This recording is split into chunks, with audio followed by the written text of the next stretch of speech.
జగ్గంపేట నియోజకవర్గంలో మరి తెలుగుదేశం పార్టీ ఉపాధ్యక్షులు శ్రీ జ్యోతుల నెహ్రూ గారికి సీటు కేటాయించడం పట్ల వారికి ముందుగా శుభాకాంక్షలు తెలియజేస్తున్నాను.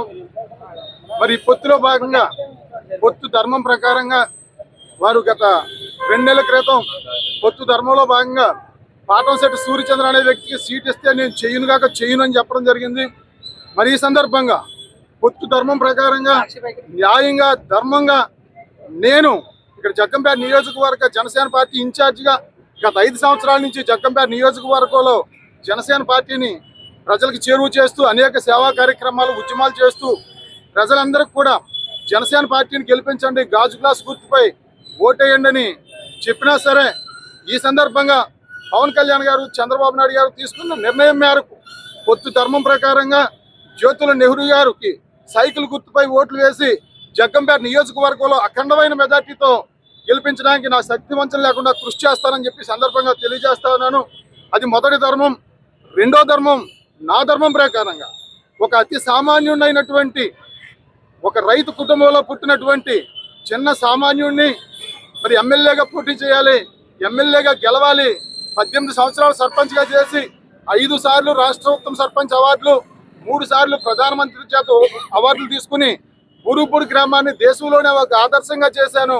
జగ్గంపేట నియోజకవర్గాన్ని భారతదేశంలోనే ఒక ఆదర్శంగా చేయాలని ఎమ్మెల్యేగా ఆశపడడం అనేది చాలా పొరపాటుగా భావిస్తూ నాలాగా ఏ సామాన్యుడు కూడా రబ్బర్ చెప్పులు వేసుకునే ఎవ్వరూ కూడా ఎమ్మెల్యేగా అసెంబ్లీలోకి అడుగు పెట్టాలనే ఆలోచన లేకుండా మరి ఈరోజు 11:30కి చంద్రబాబు నాయుడు గారు పవన్ కళ్యాణ్ గారు చెప్పిన వెంటనే నేను ఆహారం ముట్టడం మానేశాను, కేవలం మంచినీళ్ళు మాత్రం తాగుతున్నాను.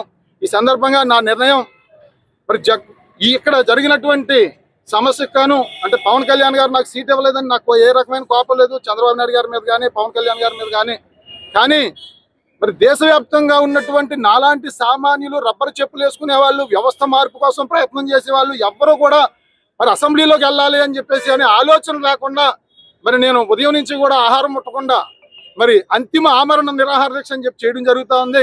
ఈ ఆమరణ నిరాహార దీక్ష ద్వారా ప్రతి ఒక్కరికి కూడా నేను తెలియజేసేది, సామాన్యుడు ఎమ్మెల్యేగా వెళ్ళాలని మీరు కుటుంబాలని రోడ్డును పడేసుకుని మరి 5 సంవత్సరాల నుంచి ఇల్లు వాకలు వదిలి పాదయాత్ర చేస్తూ ప్రజల దగ్గర తిరగడం అనేది చెయ్యొద్దని చెప్పేసి సందర్భంగా తెలియజేస్తూ మరి రబ్బర్ చెప్పులు వేసుకునేవాడు లేదు, కానీ సామాన్యుడికి అసెంబ్లీలోకి వెళ్ళాలి, వ్యవస్థ మార్పు కోసం వెళ్ళాలనే ఆలోచన రావడం తప్పు.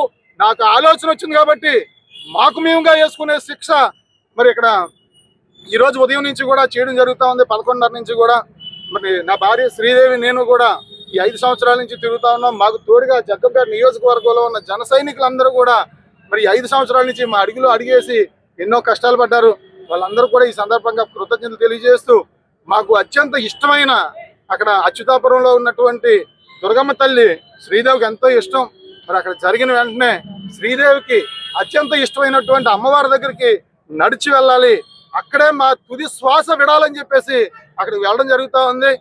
మా యొక్క మరణం ద్వారా తప్పనిసరిగా రాబోయే రోజుల్లో మా మరణం సుమారు 100 సంవత్సరాలు గుర్తుండాలి. సామాన్యుడు ఒక రబ్బర్ చెప్పులు వేసుకునేవాడు అసెంబ్లీలోకి వెళ్ళడం అనేది పొరపాటు అని మాలా ఎవరు కూడా తెగించి సమయాన్ని వృధా చేయకూడదు, డబ్బు వృధా చేయకూడదు, పిల్లల్ని అనాథం చేయకూడదు అని చెప్పేసి సందర్భంగా నేను తెలియజేస్తూ అక్కడే మేము అచ్యుతాపురం మాకు ఇష్టమైన అక్కడ మర్రి చెట్టు ఉంది, ఆ మర్రి చెట్టు కిందే తుది శ్వాస వదలాలని చెప్పేసి సందర్భంగా తెలియజేస్తూ ఈ 5 సంవత్సరాల నుంచి మాకు అన్నం పెట్టి ఆదరించినటువంటి ప్రతి ఒక్కరికి కూడా హృదయపూర్వక కృతజ్ఞతలు తెలియజేస్తూ మరి ఎన్ని జన్మలున్నా మీరు రుణం తీర్చుకోవాలని చెప్పి తెలియజేస్తూ మరి తెలుగుదేశం జనసేన పొత్తుని రాష్ట్ర ప్రజలందరూ కూడా బలోపేతం చేయాలి. మరి 2 పార్టీల తరఫున ఎక్కడ పొత్తులో సీట్ ఇచ్చినా సైకిల్ గుర్తుకి గాజు గ్లాస్ గుర్తుకి ఓటేసి పవన్ కళ్యాణ్ గారు చంద్రబాబు నాయుడు గారిని బలోపేతం చేయాలని చెప్పి సందర్భంగా తెలియజేస్తూ మేము చేసే ఈ పోరాటం కానీ ఈ పాదయాత్ర కానీ ఎవరు సానుభూతి కోసమో చేయట్లేదు. ఎందుకంటే ఇండిపెండెంట్గా పోటీ చేయడం కోసం సానుభూతి కోసం చేస్తాడేమో అని చెప్పి కొంచెంమంది తప్పుడుగా అనుకోవచ్చు. ఇండిపెండెంట్గా పోటీ చేసే ఆలోచన లేదు, మరి వేరే పార్టీలోకి వెళ్ళే ఆలోచన లేదు. నేను జనసేన పార్టీలో ఉన్నాను, నా తుది శ్వాస జనసేన కండువాతోనే వదులుతానని చెప్పి సందర్భంగా తెలియజేస్తా ఉన్నాను.